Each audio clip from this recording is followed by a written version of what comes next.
Good morning and welcome to ASL's HR in 10.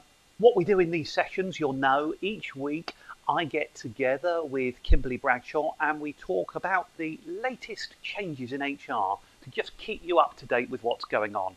So, with the latest of technology, all working we hope, we should have Kimberly with us. So let me bring her onto the call. Kimberly, are you with us? Good morning, Jason. Lovely to see you again on this bright and sunny morning.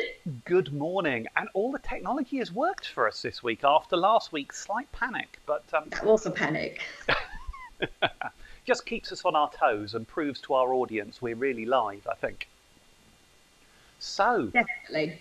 In terms of what's been going on in the lovely world of HR, I think a nice place to start is probably Chris Whitty's statement, which took me a little bit by surprise the other day. He's actually now suggesting that medical people, doctors, might lose their job if they don't have the jab. That's a bit of a shift, isn't it? It is. I mean, if that's not a subtle hint or not so subtle hint to the government, I don't know what is. Obviously, it's that whole, is it legal to do mass vaccination and insist that people have it? But I do think, I'm really pleased he said that, because doctors, if they are carrying the virus because they haven't had the jab, they're going to continue spreading it because it's such a busy part of any community. I think the big thing is this is about discrimination. When we talk about, you and I might have views and go, yes, we want the majority of the population to be vaccinated because it keeps us safer.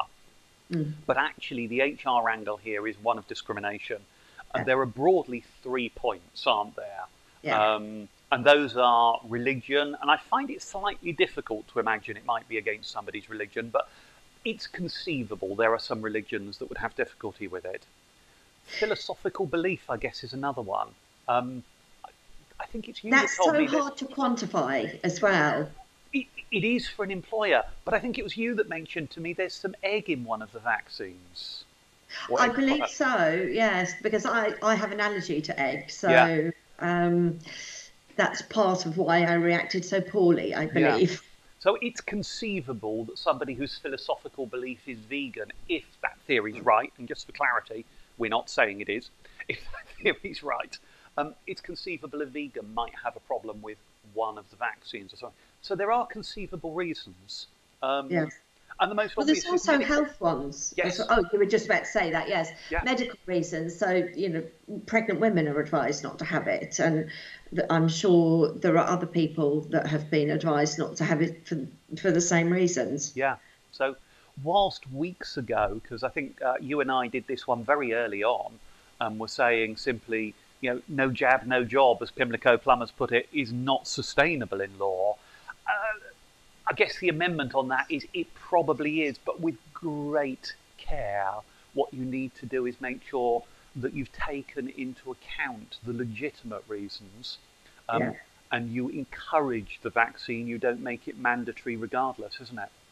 Yes, I think there's a real case for winning hearts and minds of staff on this as well, to get them supported. But yeah, I was so pleased with Chris Whitty's comment, because I'm really hoping that the government will.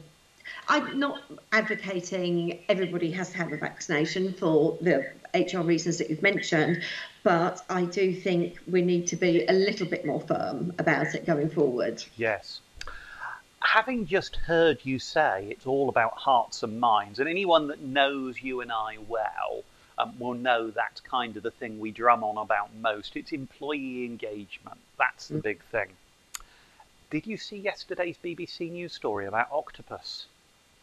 Yes, I was stunned, says she with her not poker face on.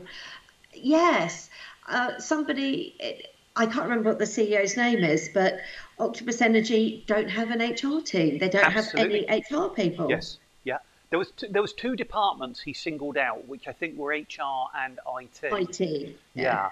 And he's decided they're not necessary to business success, so he hasn't got them. That says to me that he has never experienced good strategic HR. the way he was talking about it was very much, beating with a stick type approach, and very technical. Mm. So I think if he'd experienced a good strategic HR specialist, he would have a completely different view because of the value that HR can bring to the business. Yes. I also suspect he's not yet had a serious employment crisis of some type, where when that value really, really is shown. And Yeah. you look at some of what we've been dealing with over the past 12 months. My favourite phrase, many will know, is still the one from the FTSE 100 HR director, who said in January, they better not call us pink and fluffy after this year. Yes, I love that too. Yes, the value we've added, I think, for many organisations is immense. Mm. Um, and I've often used a phrase, you'll have probably heard me use it before with clients, of no one should ever pay me unless I'm saving them time and money. And Yeah.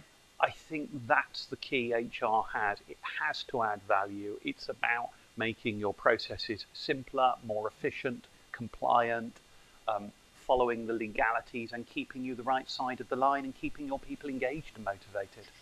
That's what worries me about what he said. How are they keeping legal? There was a brief mention that he trains people, and he might have expanded more on that, and the journalist chose not to mention it.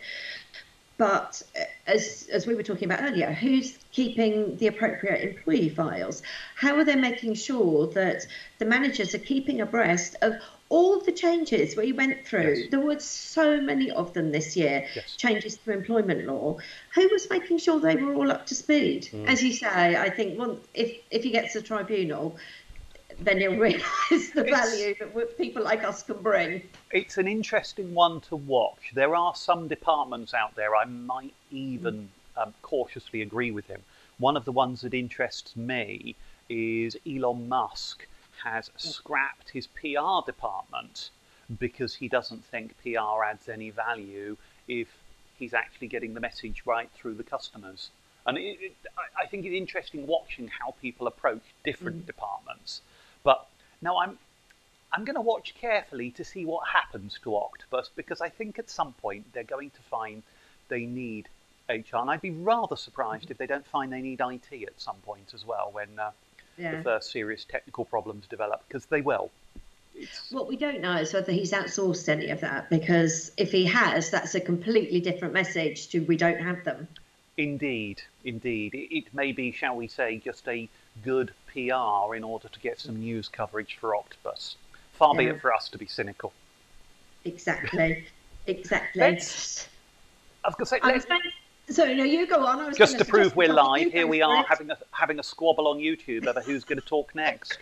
I'm conscious of time slightly of our HR in 10, and I thought a really nice one to squeeze in, if we can do it quickly, is approaches to vaccines. We're getting towards that point where the general workforce are going to be invited for vaccines, aren't we?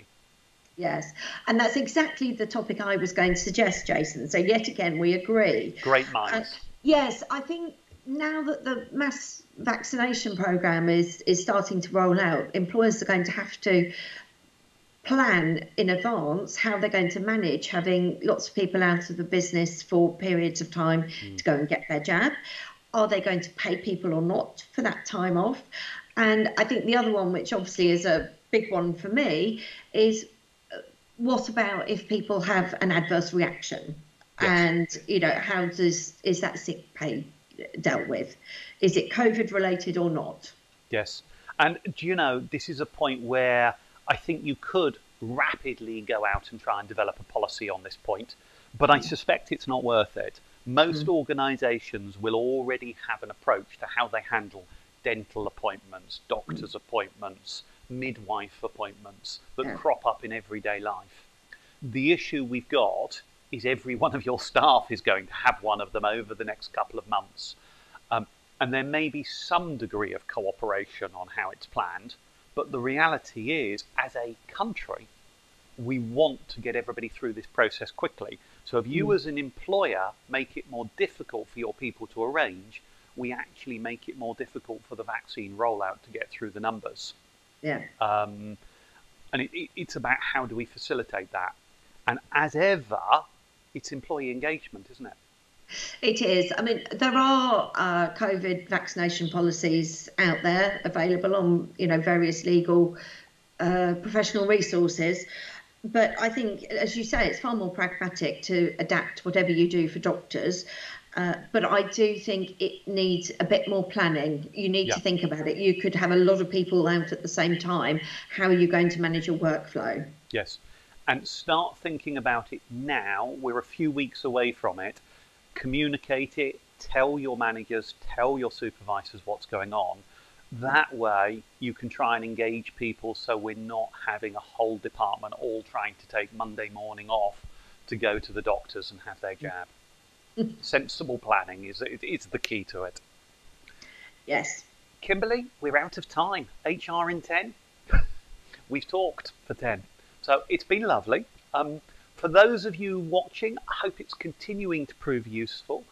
Don't forget, you can click on the subscribe button on our YouTube channel and you'll get alerts every week telling you when we're live. So thanks for watching and we will see you next week. Thank you, Kimberly. Lovely to see you. Goodbye.